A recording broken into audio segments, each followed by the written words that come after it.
analytics and the conversation we have with growers around making sense of that whole piece of the puzzle goes as in depth as they're really wanting to let us go with them. If they're gonna, the most powerful way is to be able to access the information as far as ROI, and that requires, knowing what they spent on products that they may or may not have purchased from this co-op, and having that door be open to getting those invoices and getting that stuff put in there, and kind of knowing with some degree of certainty what your equipment cost is, and putting some kind of land cost in there. Just getting down to that amount of detail, the information that we can give back and the analytics that we can derive from that information just gets ramped up tenfold, because we're able to take their actual numbers, their actual yield, their actual acres, and then turn around and tell them this is where this is paying off, and you spent more money on fertilizer over here, but you also saw the benefits from this. Or,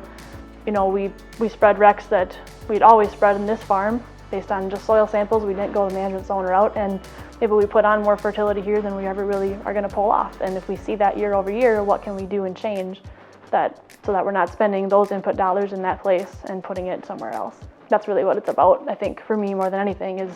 helping them take the dollars that they plan on spending, but spending them more wisely in those areas that are going to pay off, and scaling back on some of the areas of the farms, the acres that we just aren't going to see